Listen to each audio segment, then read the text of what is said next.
Started. We called to order the Plan Commission meeting of Monday, September 16th, 2024. Let's start with the Pledge of Allegiance, please. I pledge allegiance to the flag of the United States of America and to the republic for which it stands, one nation, under God, indivisible, with liberty and justice for all. Secretary, please take roll. Nick Plopper. Present. Cindy Madrick. Present. Mary Gabanowski. Present. Dave Franz. Present. Jim Hurst. Present. Josh Fedor. Present. All present. Okay. We are missing Kendrick. Yes. Yep. Kendrick. Thank you. Kendrick. Was he planning on coming? I hadn't heard. Okay, well, Yes. if he shows up, we'll put it in the record. In your packet was a set of minutes from the August 19th meeting. Is there any comments, additions, deletions to those minutes? If not, is there a motion to approve? So moved. Is there a second? Second. Any discussion? All in favor signify by aye. Aye. Opposed by nay. Minutes are approved. We have some continuance requests. Docket number 2024 50-Z, PUD ordinance 2024-08-27. Pittman Partners Reserve at Union Woodlands PUD rezoning 11201 and 10801 East 200 South and 2475 South US 421 Zionsville. Rezoning of 147.4 plus minus acres from the rural general agricultural AG district to the planned unit development PUD district for a mixed-use development including single-family townhomes, multifamily residential, and commercial uses. Are you handling the report on, is there anything to say on this, or is petitioner Right. With present? regard to this item, the applicant did not provide proper public notice Okay, for this project, so out of necessity must be continued to next month. okay. So that will be continued to the October 21st meeting. Is there a motion to do so? So moved. Is there a second? Second. Any further discussion? All in favor signify by aye. Aye. Opposed by nay. That matter is continued to next month. Next on the docket, 2024-51 MP, John and Jill Sima Minor Subdivision, primary plat, 7740 East 400 South, Zionsville. Request to approve a 3-lot minor residential subdivision plat on approximately 28 acres in the R2 zoning district. Right, and this item also, out of necessity, must be continued to next month because of the need for a development standards variance that must be heard by the BZA before this plat can be approved by the Plan Commission. Okay, any questions? Is there a motion to continue this to the October 21st meeting? So moved. Is there a second? Second. Any further discussion? All in favor signify by aye. Aye. Opposed by nay. Motion carries. This matter is also continued October 21st. All right, other matters to be considered. We've got some Plan Commission rules and procedures related to, oh no, that's the town, this is the BZA language or ordinance change. Mike, can you handle? Yes, explain that? correct. At the town council meeting last month, they rejected a proposed ordinance that the Plan Commission had voted favorably on. And I talked to you about this. There was a change of opinion from the Board of Zoning Appeals, really, where they felt that where they had initially supported a change of the ordinance for findings for development standards variance from unnecessary hardship to practical difficulty, they later changed their minds essentially as a board and felt that they wanted to keep the unnecessary hardship finding for development standards variances. And so I reported that matter to the town council and spoke with the president of the Plan Commission also. And there was agreement to advise the town council to vote this ordinance amendment down, to reject the ordinance and keep the current language for unnecessary hardship. And that's what the town council did. And so what we've done is to certify that decision to you for tonight's meeting and give you the opportunity, according to the statute, to either approve that rejection or deny it, and thereby returning it to the town council for another vote of the town council. So that's the decision in front of you with regard to that particular ordinance. You just lob a tennis ball back and forth. So the legislature wanted to make sure that you were heard, I think. No, I mean, that's fine. We discussed it. I think if we would have been, when we had the language in front of us, we're pushing it to the town council with a favorable recommendation. If the members of the BZA at that time on the plan commission would have said this is something we don't want, we probably would have gone that way. So I'm perfectly comfortable with accepting the town's rejection. So should that be a vote? Yeah, you'll need a motion. Yep. All right, is there a motion to accept the town's, is it rejection or what do you? It is rejection. Rejection. I move that we accept the town's decision to reject our opinion. Is there a second? Second. Any further discussion? Being none, all in favor signify by aye. Aye. Aye. Opposed by nay, that motion is carried. So we will sign, we'll have to sign something to accept that, correct? All right, Yes. Yeah. okay. Certification, yeah. And then, so next on the dock is development plan review. This is we discussed this last month about the development plans, and the staff, actually by Indiana statute, can handle development plans if they're ministerial in nature. And so we asked Mike to put some language together on that. So Mike, you want to walk us through that? Sure. With regard to development plans, what we're presenting to you is some ideas for revising the current ordinance regarding development plan approval, the process for development plans, and how those development plans should be approved. What we're suggesting is that there'd be a threshold for projects to meet, having met that threshold, that those projects would proceed to the Plan Commission. For example, under, let's see here, page 2 of the document we sent to you, projects requiring Plan Commission review, and again on page 2 of the document, letter A would be preliminary plans filed for PUDs, so those would automatically be reviewed by the Plan Commission. Additions or expansions of any existing non-residential use or structure, including outdoor storage or sales areas, parking spaces, or paved surface parking areas by more than 50%. So those projects would be triggered to meet, subject to Plan Commission approval. Right. Letter C, addition of any vehicular access point to an existing public right-of-way. That would require Plan Commission approval of a development plan. Can we go back to B, because you've got language in there, action Yeah. required if it has to go to the BZA Right. and is greater than 20% of the current size. So I Correct. think that makes sense for some of the stuff that is in front of the BZA. Yep. And so I think it gives us another bite at the apple, so to speak, when it comes to those matters, so. Yes, thank you.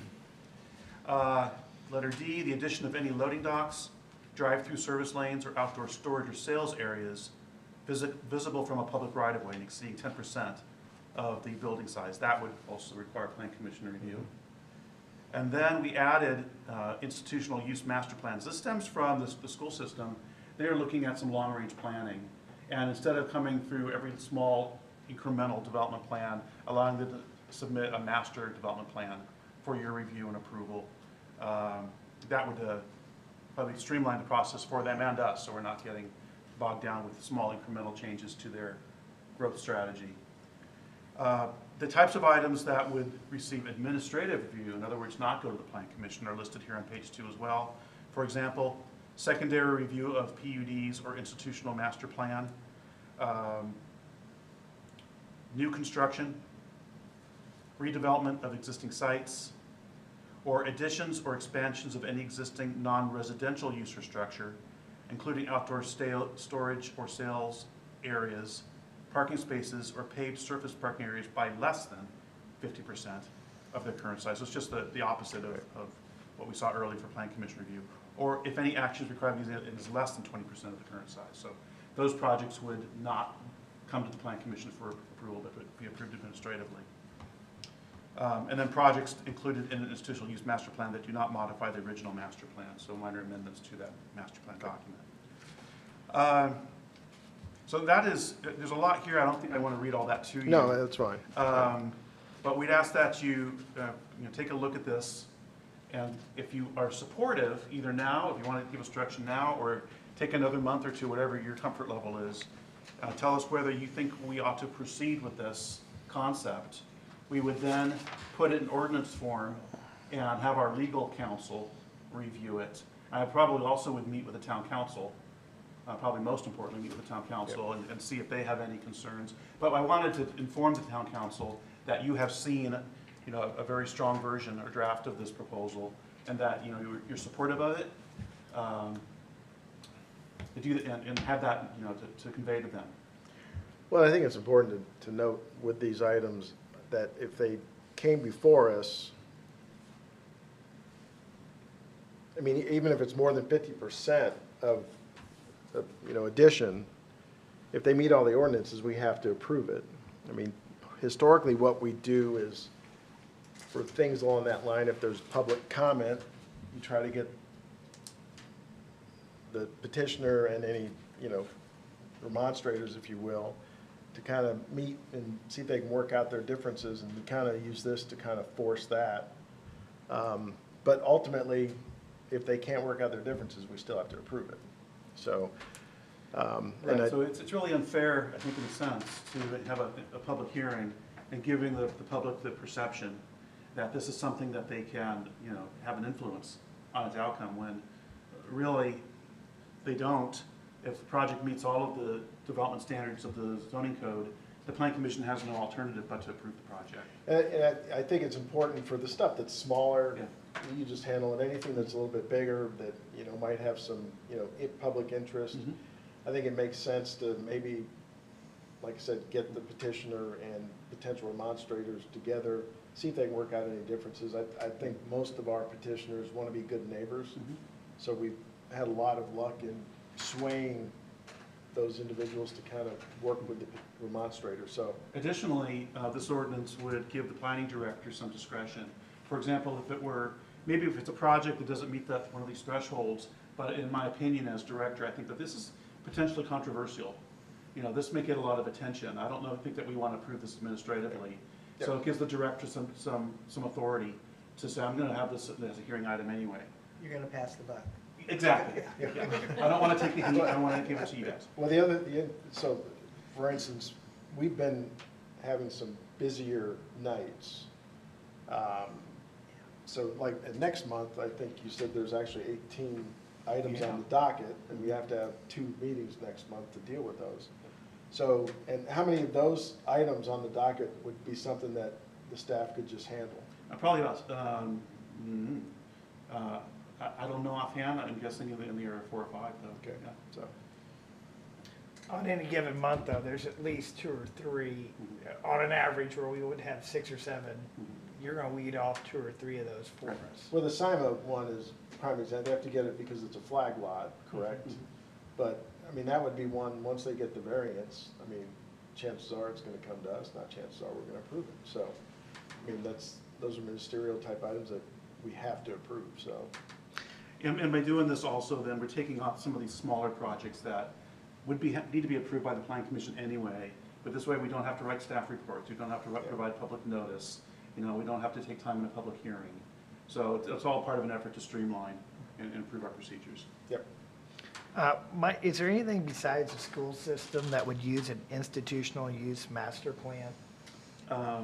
Medical? Hospitals. Yeah. Hospitals medical, would? yeah. I didn't know, I mean, are you utilities or would a public utility of any nature ever need that? I don't think so, no. The- Hospitals would be the other. Yeah, the two that, in most communities, it's your hospitals and your schools, colleges, community college, things like that, is the type of development that's what it fits. Maybe the airport, if they had a master plan for growth? Don't open that can of worms again. I thought that's kind of what we had done, well, we did from our side, but yeah, would the airport maybe fall under that as well? Okay. Yeah, I'm not sure in the language what et cetera means, and I would hope. Oh my goodness, where'd you see Yeah. that? Government Well, that- entities, et cetera. Yeah, it's E in one E, institutional use master plan, in certain cases, an institutional use, school, place of worship, hospital, government entity, et cetera. So that's not legal language, but let's make sure it doesn't end up. Well, Dan would have caught that, okay? Dan would have. Oh, I know Dan, and Dan also would catch this. But in item 1B, it's of any action is required by the BZA and is greater than 20% of the current size. And then for the administrative review, if any action is required by the BZA and is less than 20%. Yes. It leaves open what happens at exactly 20%. So, Plus or minus, yeah, right. so Yeah. 20% or greater. Yeah, right. Just trying to make our job easier on the BZA, aren't you? Yeah, I don't want to talk about those things ever again. No, I fully support what the goals of this are, and then maybe more a style point than a legal point. Thank you for catching that. It references the part that gives the director sole discretion. It uses a gendered term, so I might suggest the director has sole discretion rather than in his Yeah. sole Right. discretion. Right.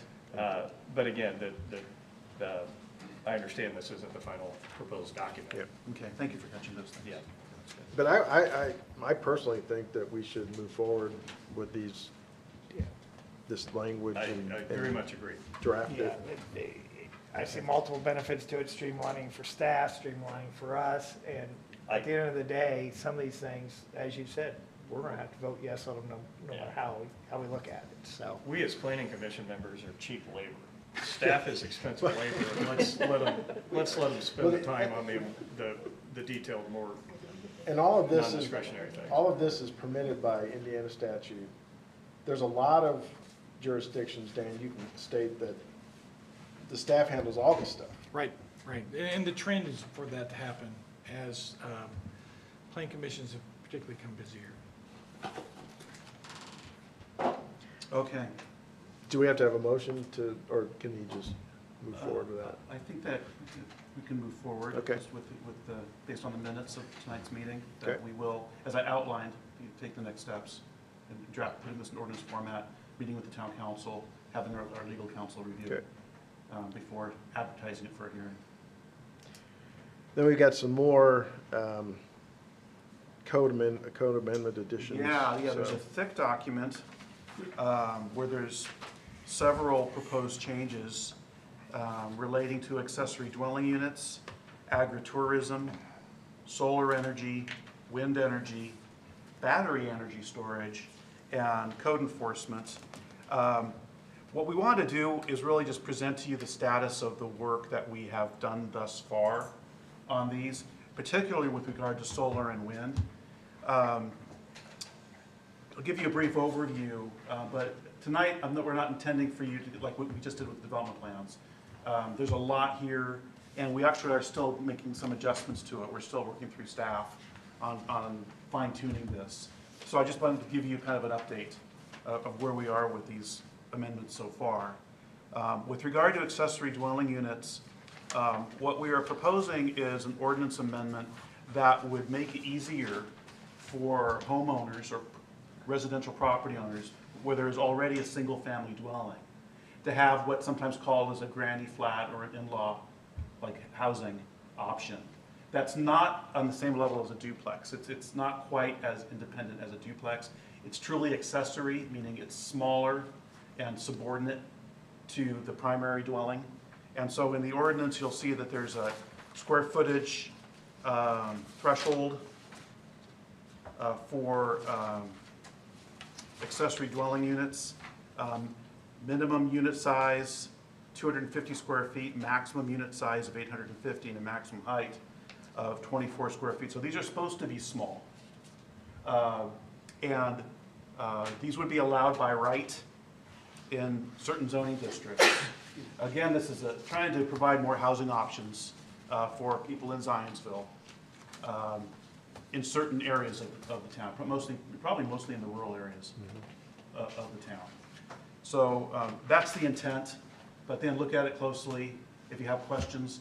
And also, again, we are in the process, still tweaking this ordinance, but that's the direction we're trying to go in. With regard to agritourism, the intent here is to provide more economic advantages for the farming community in Zionsville by means of allowing them, in some cases by right, and in other cases involving a public hearing, for certain venues that they may want to offer.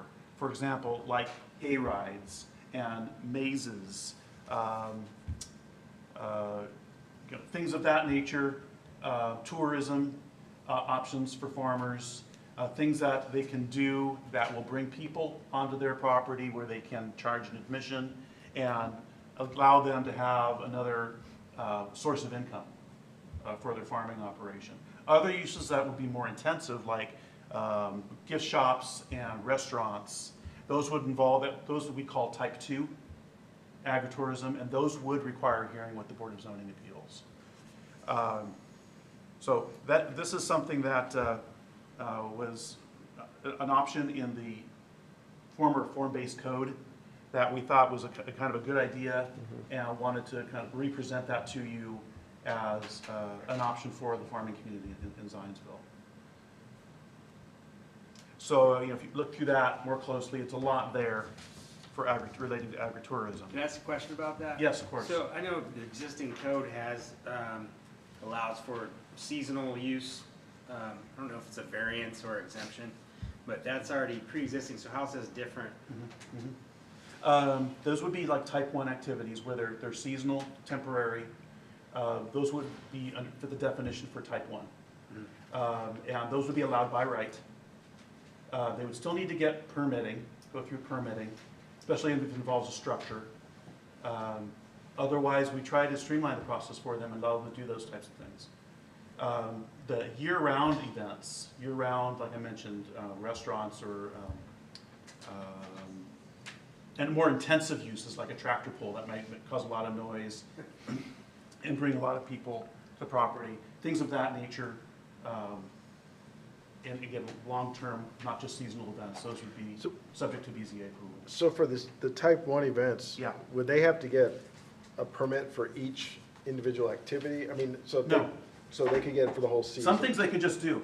You know, Okay. they could, like the corn maze and the hay rides, they could just do that. We're not Okay. trying to put them through another process. Okay. Where they need a building permit, then Yeah. of course, then they'll do it through us. Okay. But there's standards too. So it's not like they just go do it, say, yes, you can do that, but these are the criteria you need to follow. You know, I think there's provisions for parking and, you know, hours of operation, things of that nature. Can we get gym mine? mine? Yeah, can we get gym mines out of there? I don't think there's any gym mines in Okay. Indiana. Well, but, you know, like bounce houses, Uh-huh. gym mines, you can set up a sand and water station and have kids. I think that's what they're. Is that what that, is that okay? That's exactly what it They is. have I'm one at the thinking, cave. I'm thinking like the pay $10, I'm dig into the thinking side of a the hill. story at 12 years old with your Yeah, backhoe digging in the backyard. No, That's what no, we're like in thinking. Arkansas, people Yeah. digging for mines and Gosh, public no. type The mining. diamond mine Okay, in Arkansas. That didn't even cross my mind, but gosh, you know. okay. I just, that was, I saw that and I'm like, what, gym mining? This was, a lot of that language is taken from Hancock County, and there was a particular interest in Hancock County that wanted gym mines, so it made it. But think more like a kid's game than. And then the other one that I, under type 2 that I had a little concern with, and it may be a self-serving concern, but there is someone else in this business, is feed mills being a commercial operation. Generally, the feed, and maybe that's seeking along the lines like an artisanal type mill of some nature, but feed mills predominantly are servicing the local agricultural community, much like a grain elevator would be. Yeah. And I think those are still considered acceptable anywhere in the ag zoning within the county at this time. That would be a concern, having that to that level of scrutiny. Right, those would be allowed by right as a farming. Yes, Okay. exactly. Okay, gotcha. Exactly. Gotcha. And not to get through every one of these, but type 1 is horseback riding, type 2 is riding stables. Yeah, we talked about that. Yeah, it gets sticky. And, you know, I might suggest, okay, if you've got a 10-stall barn and you're intending to rent out 10 stalls, maybe that's a commercial operation in Ag 2. You got 3 stalls and you want to let a friend keep a horse there and pay you a little money. Can't that really be type 1? That would be, no, being in the riding community, that would seem to go on quite a bit, and it would put a lot of folks in that they can't, you know, board a horse or two without coming and getting special exceptions. Okay. We'll look at that. We don't board horses, please, this is not an advertisement, I don't want any more horses. Not at all. So a lot of that's part of the ordinances, there are standards too for, you know, Yeah. height standards, waste and debris, Yeah. buffering, things of that nature. So, and we're gonna listen to tonight's tape. I'll hear your comments again, and we'll make those adjustments. Look at that I'm sure, more thank you. closely. All right. Anything else on the agritourism? I think it's great you're getting something, we're getting something in writing on this, being very proactive, because there is some of this stuff that's gonna be working its way into the community here very soon. Agreed. All right, and then we're going to move on. Mr. Chair, do you want to move on to Sure. this topic? Were you gonna, have you talked about the Oh, there's other things in here. wind and, Right, the wind and solar, Solar. thank you. Wind and solar, we want to get ahead of the game as far as wind and solar. So far, we have not been approached, to my knowledge. yeah, we For, have. Oh, for yeah. large scale? Oh, yeah. Oh, yeah. For large scale? Yeah. It went to the BZA for, Oh, and okay. it was one of the ones they denied. Ah, okay. So- All right. Well, we don't have a rigorous ordinance Yeah. that speaks to wind and solar energy generation. So what we've done here is we've come up with submittal requirements and development standards and an approval process, and a very rigorous approval process relating to solar and wind energy. There is, with regard to solar, there is like personal scale solar. So if somebody just wants to have some solar panels on their house, that would be allowed by right, just get a permit. Or if they want to have some solar panels in their yard, that would be allowed by right. But the utility scale solar would be subject to rezoning. So plan commission hearing, town council approval, and then another level would involve the Board of Zoning Appeals for a special exception. And then, if that gets approved, development plan approval. And utility scale wind, similar process. And there was a lot of discussion among staff about whether it's necessary and appropriate to add the Board of Zoning Appeals special exception process in addition to the rezoning process and development plan review process. And so that's really kind of a big question for you this evening. All right, so if we don't have the BZA involved, Yes. so they still have to meet, is it 9 hurdles? So if they get rezoned Mhm. to be able to permit this, it's still a special exemption under that rezoning, correct? Well, that's the debate, whether to. It would be a special exception. That's the way it's drafted. The way it's drafted? Yes. But with this, right, with the special exemption, does that doesn't force it to go to the BZA, does it? Yes. Okay, it does, all right. So, all right, so during the, so really, it's leaving it up to the, I mean, essentially to the town council. If Yeah, they want to. if we were to change the draft in front of you, to remove the BZA special exception process. So currently, it would be that, the way that this is drafted, it would come to the BZA. If it doesn't get past the BZA, it is essentially dead for the 6 to 12 months, or however Yeah. long it is. Mhm. If we, That's today, right? that's the day setting.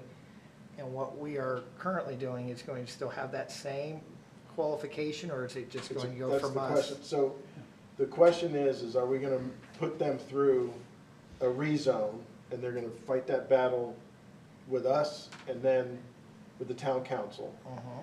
And then, let's say it does get approved, so that would indicate to me that the town council would be for it. And then we turn around and say, oh, but in addition, now you have to meet these 9 hurdles for the special exemption, now go to the BZA and, go through that process again. Okay. The thought process is if they've gone through the plan commission, then they've gone to the town council, and they've got approval for it, do we really need to put them through the BZA process again? I personally don't think so, but, I mean, because that's getting, in my opinion, you're getting a pretty strong consensus of, we're going to vet that project, and town staff's gonna vet that project, and town council's gonna get a say on that project. Well, and we Like don't- we said, we don't get paid enough, let them make the hard Well, decision. and again, it's a rezone, I mean, think about it, if they want to do a commercial, solar, I mean, they're gonna have to rezone pretty big Huge swaths parcels, of yes. property. It's gonna be difficult enough for them to get that, then you gotta come to us and then apply to the town council, so. It's a significant hurdle in my mind for them to meet, I just don't think it makes sense for them to have to jump the hurdle a second time. I agree. They've already done it. Well, I don't know yet if I agree or disagree with Dave. Can staff explain why we inserted in the draft language the special exception? Our understanding from presenting this concept to the planning commission is that you wanted the most rigorous process possible. So that's what we did. In fact, the most rigorous process would involve the planning commission, town council, and BZA to get approval of this. So that was the direction kind of we heard from the planning commission. Yeah, and statewide, jurisdictions they started in almost all cases with wind and solar, saying you have to get a special exception, we're gonna make it really difficult to get. And then, that I would say 98% of jurisdictions went that direction. Then what they began to understand after some period of time was a special exception is not discretionary. So if that goes to the BZA and that applicant could show that they met the criteria under the statute or under the ordinance, then the BZA's hands were tied. So as these projects became larger, and now some of them are over 10,000 acres, the pendulum swung back the other way, and many jurisdictions said, we're going to create a special district that only deals with wind and solar, and we're gonna let the people who got elected ultimately make these kinds of big decisions in a community. And they have discretion in a rezone where the BZA does not have discretion on a special exception. Let's get it to that area where it's discretionary. Not only are they elected, maybe they should shoulder that, but also by the time it gets to town council, you all, the planning commission, would have vetted it. You may have recommended approval or denial. You may have recommended approval with conditions. The law says that the planning commission, they're the experts. They're the people who really are the experts in a community, not the BZA, no offense to any of that. The BZA, these have different role. And the planning commission, the town council expects you guys they view you as the experts. So this idea of shifting it back to the rezone side was the other way that's become much more popular.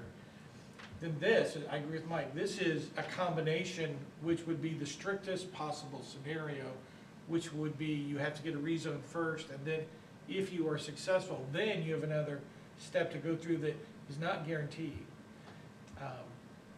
There is, and there have been cases where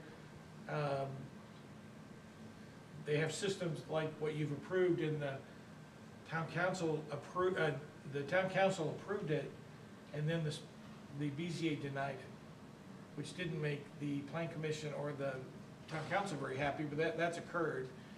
And so that kind of is the lay of the land. Started with just a special exception approval, kind of moved back to a rezone, which I think is much better, having a rezone somewhere in there.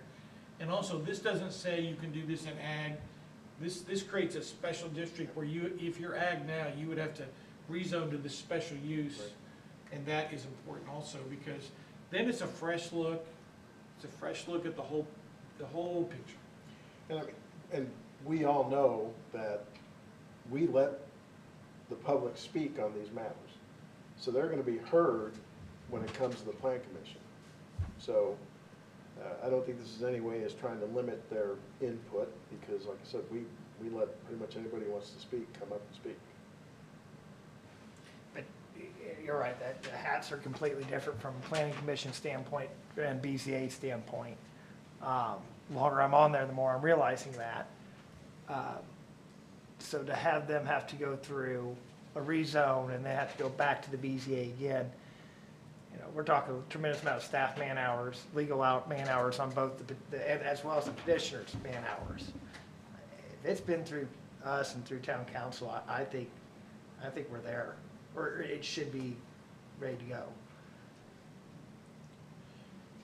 I have a question, not about that part, but the solar arrays attached to a roof. Yeah. How does that play a role in a homeowner association? Because I live in a homeowner association that does not allow that. Will this trump that? No, not at all. Okay, Completely separate, independent decisions by okay, good. the HOA. All right. I figured, but I just want to make sure. It's a good question. I'll ask a question on the size. We've defined, personal solar array. And we have defined utility scale. There's a lot of room in between what I can throw up on my house and 10 megawatts. So what are we doing with the in-between I stuff? thought that it clearly said. Well, clearly to you and Well- clearly to me are two different things. It's clear to an expert, and I'm not one. Okay, Yes, but that's my answer, is that there really is, there's a clear boundary between the small scale and utility scale. okay. Well, we've defined utility scale as 10 megawatts. So what's the approval process for 9.5 gigawatts, or megawatts, sorry? Gigawatts. Gigawatts, megawatts, I don't know. I'll use 10. Gig is big.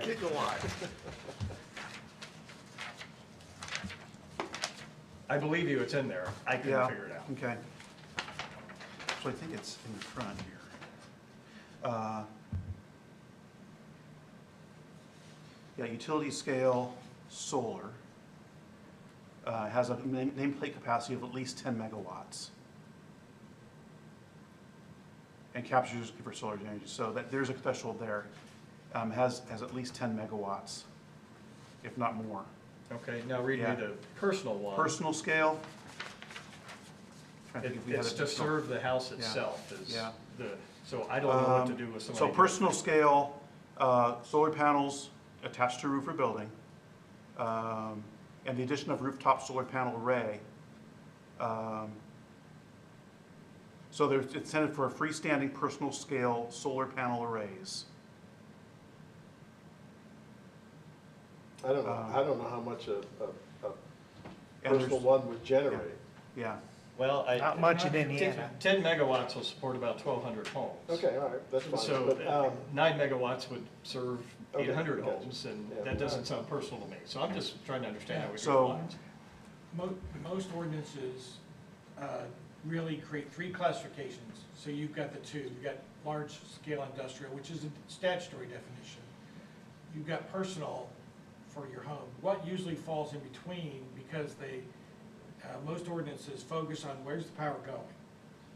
So anything that's going off-site is usually treated as commercial. If Oracle wants to build a facility here and they want to have solar on-site just for them, not to distribute, that's usually allowed by right. That's usually, because it's gonna have to be on their property anyway. But anything that's going to be put on the grid is generally treated as being commercial. So the definitions will probably need to be worked on, but that's the general way people approach that. Well, and that's what I was driving at. If the purpose of the facility is to sell electricity to the grid, that seems to me utility scale. That's correct. And most of the projects I've seen are well above 10, but that comes from the statutory definition, and there is a standard, a definition of commercial solar energy system in the statute, which is binding upon us. So you start from there, but we do need to fill in that missing area and deal with the less than 10 megawatt to go, and again, most people say, is that power gonna be sold? If it is, it's commercial, small commercial. If it's not, even if it's pretty big, but it's all gonna be used on site, like a school, for example, school could do that, then that's a different thing altogether. Yeah. But we'll have to work on that, and that's, the details of the definitions need to be worked. Yeah, I mean, I've read through this a couple of times, and Yep. it is comprehensive, and I think it checks the boxes of, best practices is developed by other communities. It sets up clear rules about bonding, should the solar project not be a winner, and they have to shut down, and removal of the solar panels. I mean, I find this comprehensive, and I very much, the special exception BZA stuff or not, I have an opinion, but I'm happy to go either way on it. But I mean, it's well-researched, well done.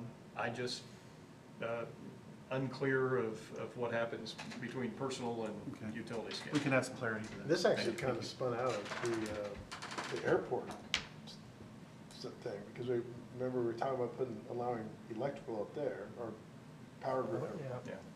solar up there, and then the discussion came about special exception and all that, and you think special exception is kind of like more arbitrary, but no, if they meet all the requirements, you have to approve it, so. One more thing on the commercial solar I had was road repair. Traditionally, these things are put out in the rural areas of our community, or that's what these sites are looking at. These are gravel roads. This is a town that has 10-foot wide pathways that are paved everywhere, and we still have gravel roads. A condition should be they need to upgrade all the roadways on to that site. And maintain the upgraded roadways, not just maintain gravel road, but actually pave the road. You know, this also contemplates wind, so a lot of the wind farms you see, it's connected by their gravel roads through the farm. I mean, do you want that? No, also? I'm just talking about the general public Your public, roadway. okay, Yeah, public because, roadway, I mean, all right. and the county does what it can, and everyone hopes that eventually, that lives on a gravel road, that someday they'll get paved. But everyone would be shocked how much dust suppressant I sell every year to folks who are just trying to keep the dust off their homes, their kids' lung issues. I mean, all these roads are getting more traffic Like than the they ever perimeter, have. the perimeter roads, are you saying? Well, just the public roadways themselves. For what radius of the site, or for which If roads? it's adjoining to the property, and, Okay. you know, I'm thinking, like let's say a county road, I'll use, 200 north is gravel. 200 north is a gravel road that was going through the last potential site. That should have been paved all the way to a main or to 421 and then to another paved road on the other side. Okay, so it must be connected to a paved road Well, system. 200 right? north on the other side of Michigan Road is paved. Yeah, One of the it big is, streets. yes, it is now, but, and traditionally, I understand why that road hasn't been paved. Mhm. It's used twice a year predominantly by the farmers in the community and Yeah. a few residents who live on it. But this is a different beast, so. That's fair. And I would say it's in their best interest to keep the dust off the panels anyway, Mhm. so. It's just one of the other things I had on that. Thank you.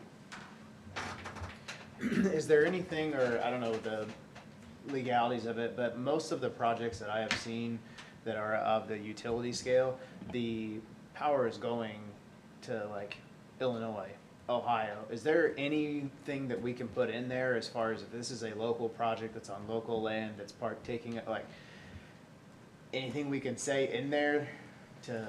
I don't think so. Now, it's regulated by regulated by the state, the Indiana Regulatory Commission. We can't get into their area, we're preempted. It's a Okay. good question, one I've heard many times before, and, but this draft does have a good provision that they can't get their approval until they have a contract to be on the grid. That is, the developers like to do it the other way around, to get all the approvals so they can sell the site to a producer.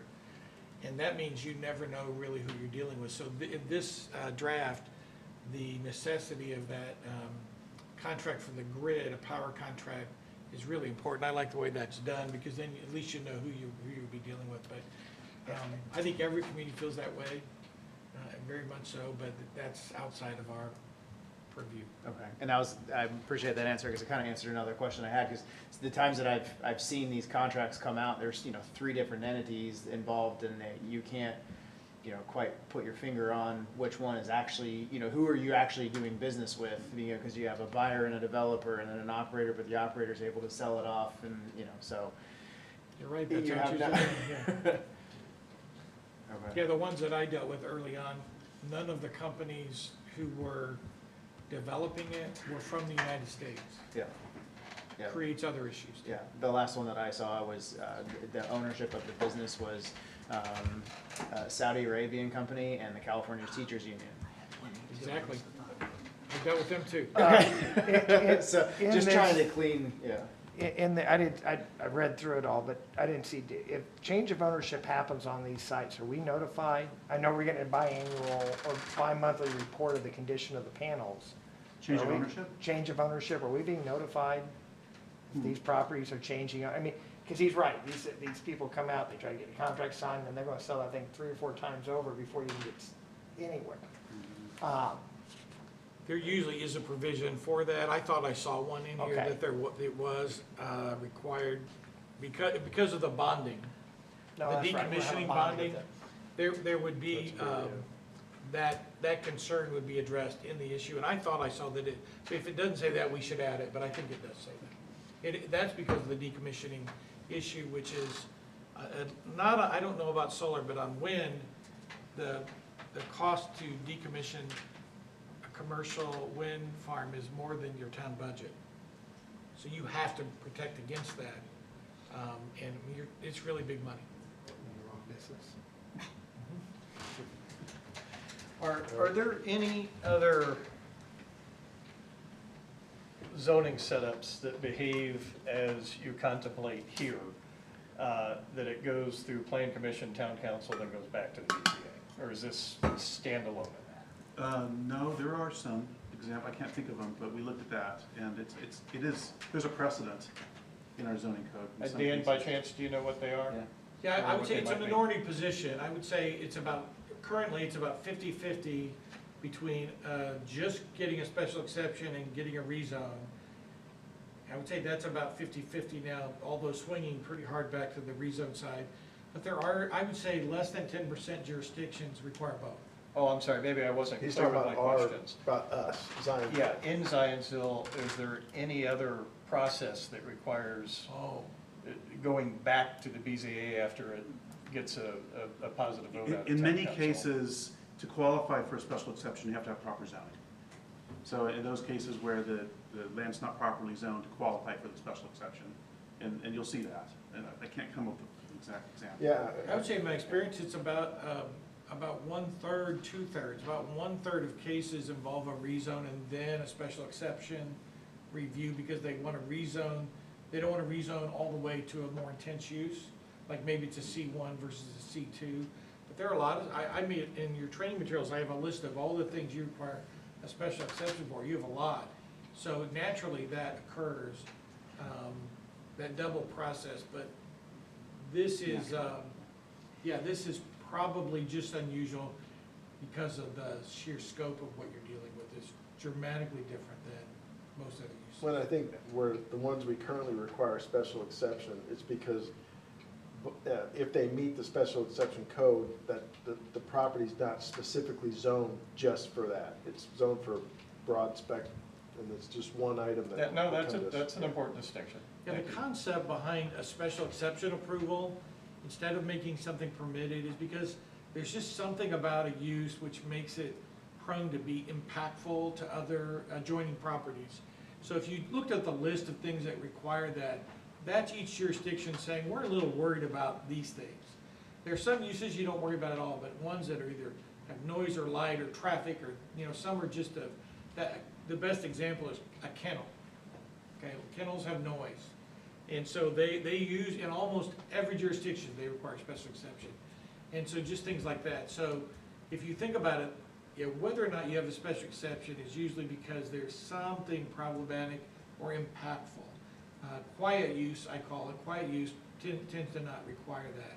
And so that's the kind of the starting point for why does someone have the special exception? Because we think it's going to be impactful. But yet, the town, on your recommendation, the town council gets to make that list in their ordinance of what they think, needs an extra hard look. And then we run to Josh and the BZA and let them decide. He's on there with me now, too. If I ever show up. Don't let that play into your decision making. No, it really doesn't. I mean, they're two different roles. Yeah. But, okay. No, I appreciate the discussion. Is there, so as I just read through this, and I may have missed it, I apologize. The utility scale solar energy facility, process number 1 says location, installation, or placement of utility scale solar energy facility is permissible in only the urban special use zoning district, subject to the BZA approval of a special exception and the plan commission approval of a development plan.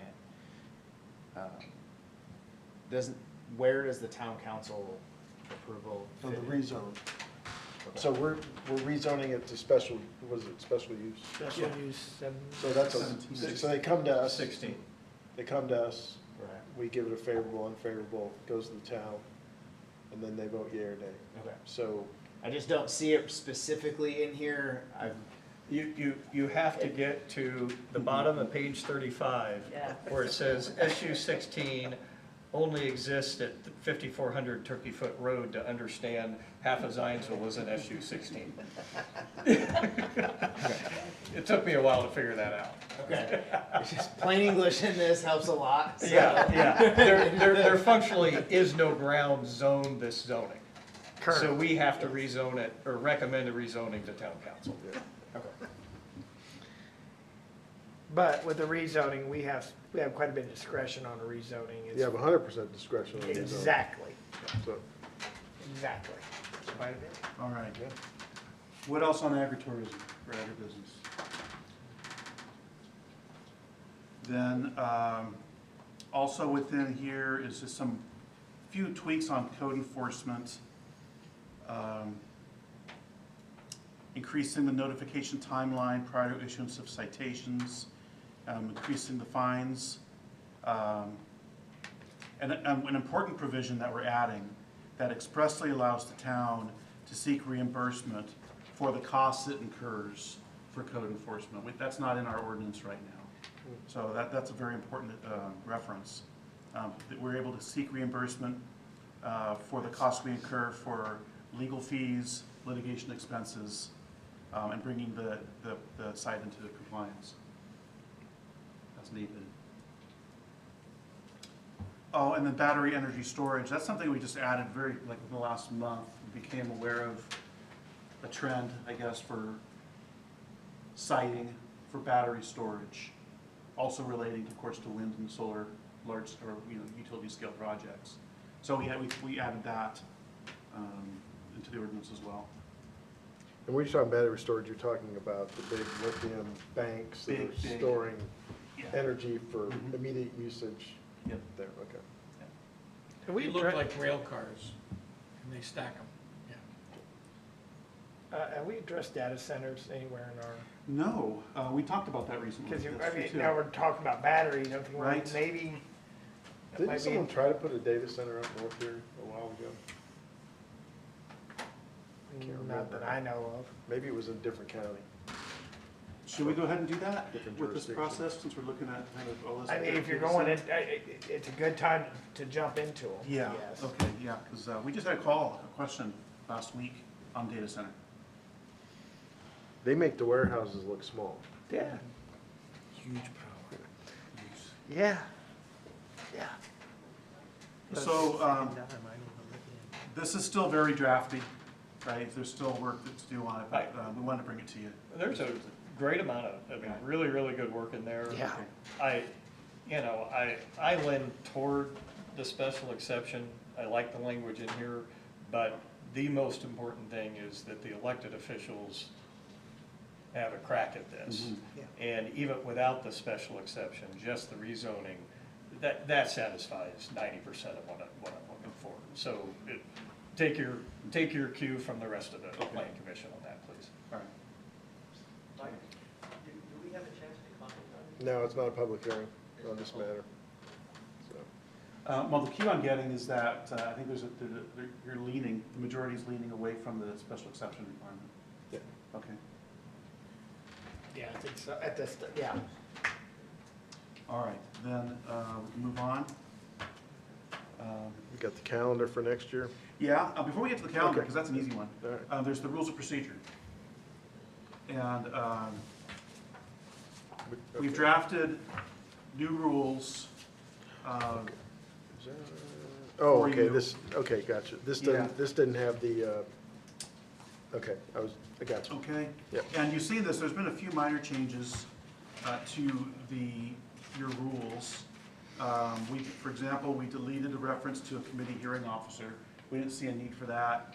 There was a discussion about ex parte language, where it is acceptable, it should be acceptable for the planning commission members to have individual conversations with town council members about projects. Dan, could you elaborate a little bit further on that? When it's acceptable, when it's not? What qualifies as ex parte and what Yeah. doesn't? Yeah, BZA members, no, they're prohibited by statute from having communications with members of the public or the parties about a BZA case. And so that's the law. There is no such prohibition on the Plan Commission under the statute, but your rules of procedure have said that as long as I've been here. So it's kind of curious. And so and so I made the suggestion that you just take that out because one, it's, your role is advisory on many issues, and then on the issues where you're making the decisions, it's fairly ministerial.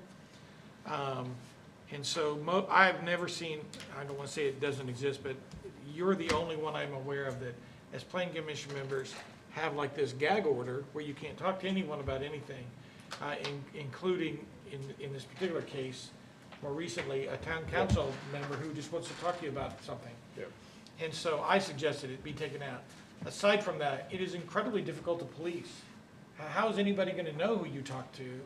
And it makes you subject to being disqualified by the mere allegation that you've spoken to someone or received an email from someone. Someone could even send you an email about it and then try to disqualify you. And so it's fraught with problems that I don't think we should want.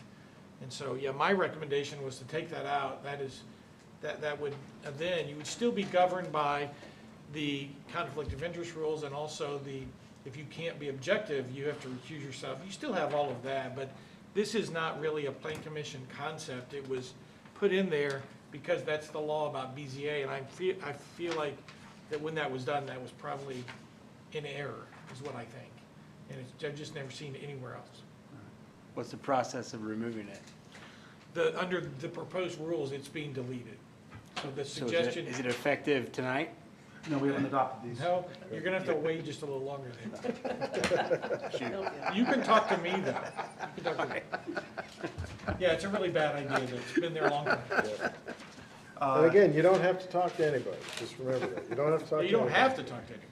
Well, when your neighbor comes down and wants to talk to you about the proposed living in your neighborhood, you're probably gonna talk to them. Just, Or they walk into your store and you're at the counter and you really have to, I'm just gonna give all your guys a cell phone number. Call Gus, call Mary. All right, and we changed the noticing language, actually allowing or requiring 14 calendar days prior notice. The statute calls for 10, right? But we're going to be a little more demanding, require 14 days public notice. And that's something the public raised on more than one occasion, saying, if I'm gone and I get back and I don't get that notice until Friday, how can I prepare for Monday? And so even though 10 days in statute, that's something that the public has suggested, and again, gives them a little more time to prepare. And then also changing the amount of time given to petitioners to present their projects from 15 to 10 minutes. Unless you were to expressly grant more time to a petitioner. Well, and I think the petitioner now, especially with the staff report, is doing most of the discussion. And the petitioner, many times they just come up, staff did a great job, I've got a few things to add, or they say, I've got nothing to add. So I'm okay with that change. and on the bigger ones, like you said, we can always add time. If we walk in, we got a crowded room, we know it's gonna be longer, hey, we're gonna give you 20 minutes, the other side's gonna get 20 as well, or. There were a couple of language things in there, I won't bore you, I already emailed them to Roger today. Okay, thank you very much.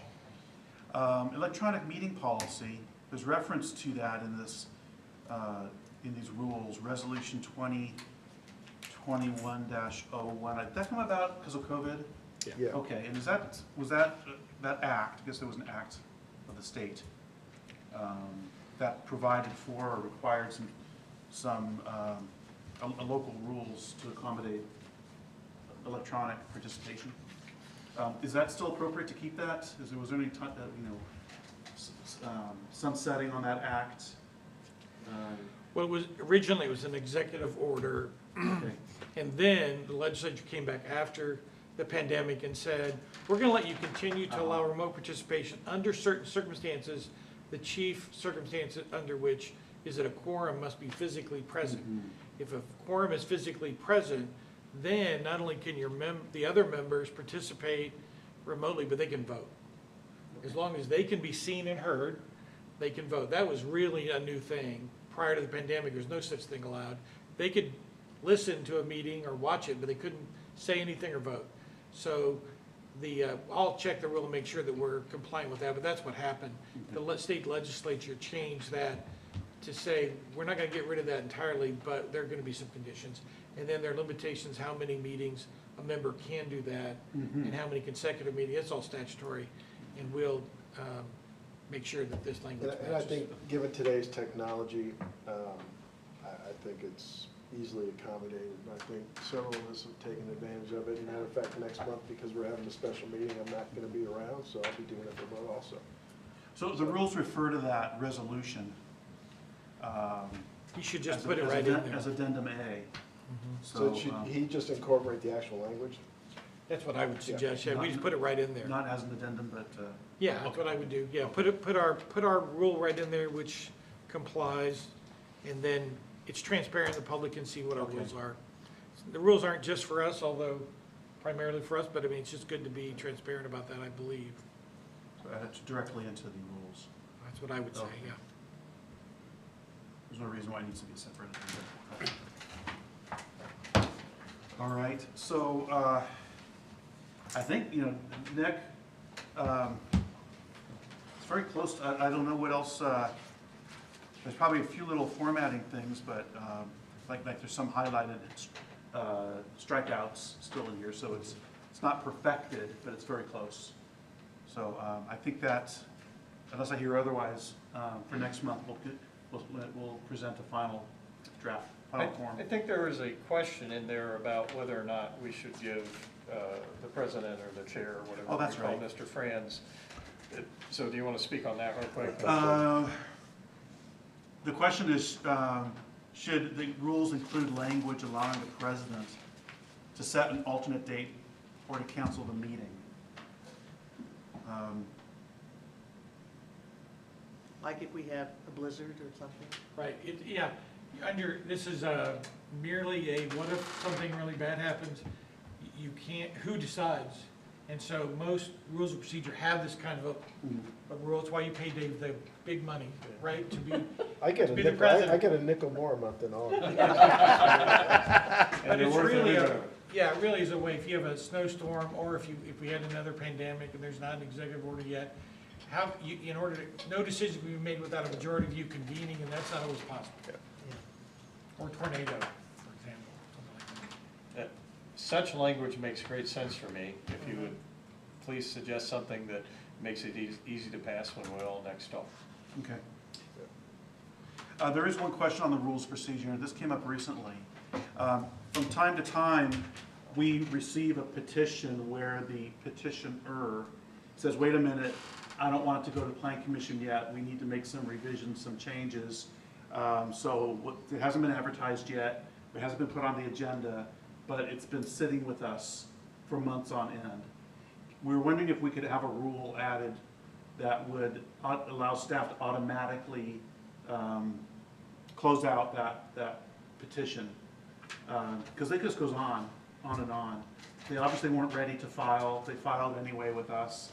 Now we're just kind of holding on to this petition, keeping it warm for months on end. If you pull it, how long do they have to wait before they can refile? They can refile anytime because it never Okay. went to hearing. How much time you want? That's fine. 6 months? 60 days, we're thinking. 60? Perfect. Do they have to pay They another haven't fee? got their act together that Yes. long. Please just warn them at the front. Yeah. You let this sit for too long, and you're gonna have to pay me again. All right. All right, so we'll add that. So it's 60 days, is that what you said? Yeah, is that all right, or do you? What's, Or you what's want the, what is the fee for that? I apologize. I'm sorry? What's the fee for that? It varies on the petition. It could be a variance, it could be $350, $500, or it could be in the thousands depending on the scope of the scale of the project. Do you have this happen quite a bit? Not, on the big scale of things, no. Yeah, Maybe 2 or 3% okay. of the projects. How many would you say you're sitting on right now that would expire? Probably half a dozen. What's the reason they keep getting pushed? Is it something that, I just wanna make sure Yeah. we don't have any errors on our end as far as, that there's a constant stumbling block that somebody, that we don't have something right, or. Well, it's not our fault. It's that usually they're trying to align something. They filed too early, really, and they haven't got all their ducks lined up. Okay. And so they're trying to get their elects lined up, and they're asking, hold on, we're not ready, and so we just kept on holding on to these, Okay. indefinitely. This is for the BZA as well, As correct? well, Yeah. well, we're talking about plan commissioner rules right now. Okay, Yeah. okay, just the planning commission. I didn't know if you're including the BZA. Yeah, we on this probably one. will have that conversation. And I'm sure there's plenty of guidelines and, you know, assistance given for. It would give staff the ability to say, you know, to close it out. If there may well be extenuating circumstances that we understand, but we're talking about those projects where there's just no activity, there's just no action, and we don't know what to do with them. You know. And when you say 60 days, that's from the day they've come in the office and write a check, correct? That's when they filed. Okay, Yeah. from their file But date. it's not guaranteed you're gonna terminate it, it's No. just if you feel like they're Yeah. not acting in good faith, Mhm. essentially, so.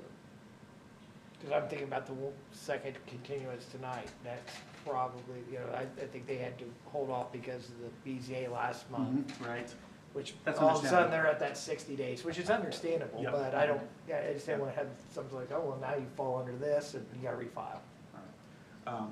We'll draft some language, wanted to see if you're conceptually on board with that idea, and then we'll fine tune the thinking on that. Okay. Yeah, maybe run a couple of scenario, you know, like that where, you know, it was at BZA, it was petition, you know, I don't know. I would just hate for, you know, them to have to meet something somewhere else and it, you know, it fall off. But, yeah, but I think the BZA, that's viewed as moving forward, so I think it's just kind of like it's, nothing's going on. I can just think in the past of several that you guys, I mean, we've got as far as getting a staff report and then they pull, or they withdraw. That's wasted so much time and energy on our staff's part, but as well as the petitioner and That's everybody right. involved. If they know they're not getting there, you're not getting there, so. Okay. And then, anything else on the rules? And then lastly, the calendar. Every year you approve a calendar. We've sent you a draft of the calendar. We want to say it's not quite the final version until the town council adopts their holiday schedule. We don't know when their holidays are going to necessarily fall next year. So we follow the same format and same template that we do every year. There's generally it's about a 6-week process from filing on average to the hearing. That involves deadlines for filing petitions to allow staff to distribute materials to the departments, provide plan review comments to the petitioner, provide proper public notice of hearings, allows the petitioner to make and submit revisions, and for staff report preparation. All of that occurs within that six-week time frame. So that's in front of you. I think that there's a motion to approve the calendar, subject to any some future revisions by town council. So let me ask a question, it's not gonna happen this year, but Yeah. there's been years where we've had an early Thanksgiving, Mhm. and so we have a Monday meeting the week of Thanksgiving. Mhm. And I believe it's happened, the Monday meeting the week, no, it couldn't happen on Christmas, could it? 20 Yeah, it could, if it's the 20th. So we've had those every now and then. I'm just, when those come up, is that something you can modify at that time?